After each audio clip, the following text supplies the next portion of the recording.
সকাল সকাল ঘুম থেকে উঠে বেরিয়ে পড়লাম খুবই গুরুত্বপূর্ণ একটি কাজে, মূলত আমার স্বপ্ন পূরণের একটি কাজ। ভিডিওটির শেষ প্রান্তের দিকে গেলে আপনারা দেখতে পারবেন মূলত সেই কাজটা কি ছিল।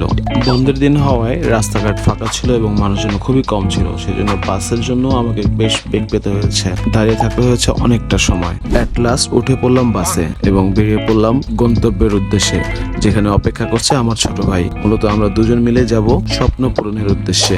বাস থেকে নেমে পড়লাম ঢাকার পল্টন মোড়ে। এখান থেকে চলে যাব শাহবাগে, মূলত মেট্রোতে করে শাহবাগে যাব। এটাই আমার প্রথম মেট্রো রেলে ওঠা। মেট্রো রেল উদ্বোধনের পর থেকে প্রায় বছর খানিক হয়ে গেছে, এই প্রথমবার মেট্রোতে উঠলাম। অনুভূতিটা অন্যরকমের ছিল, বেশ উত্তেজনাপূর্ণ একটা অনুভূতি ছিল। মেট্রো রেল স্টেশনের পরিবেশটা খুবই সুন্দর, আসলে দেখার মতো।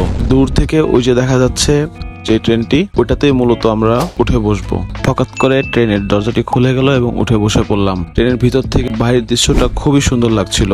দেখতে দেখতে চলে আসছিলাম ঢাকা বিশ্ববিদ্যালয় স্টেশনে। এরপরে আমরা শাহবাগ স্টেশনে নেমে পড়ি।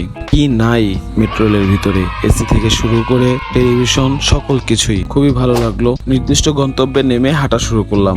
হাঁটতে হাঁটতে এই গরমে খুবই খুবই খারাপ অবস্থা। একটি জুসের দোকান থেকে নিয়ে নিলাম লাচ্ছি খাচ্ছি আর খুব আরাম পাচ্ছি। লাচ্ছি খেতে খেতে চলে আসলাম আমাদের সেই গন্তব্যে। ফাইনালি আমরা পিসি বিল্ডার করতে চলে আসছি ওয়ান স্টপ সলিউশন রাজু ভাইয়ের দোকানে। এখানে যারা স্টাফরা ছিল তাদের বিহেভিয়ার খুবই ভালো। আমরা আমাদের পছন্দের ক্যাসিং, মাদারবোর্ড, প্রসেসর এবং সকল কিছু চুজ করলাম এবং তাদেরকে দিয়ে আমরা নিচে চলে গেলাম, কারণ পিসিটা সেট আপ করতে প্রায় 1 ঘন্টার মতো সময় লাগবে। আমরা নিচে গেলাম এবং আমমাখা খেলাম। আমাদের পিসি সম্পর্কে সম্পূর্ণ ডিটেলস জানতে চাইলে অবশ্যই কমেন্ট বক্সে জানাবেন। আমি সম্পূর্ণ একটি নতুন ভিডিও তৈরি করে সম্পূর্ণ ডিটেলস জানাবো। তো ফাইনালি আমরা আমাদের পিসিটি নিয়ে বাসার উদ্দেশ্যে রওনা হলাম এবং এই হলো আমাদের পিসিটির ফাইনাল লুক।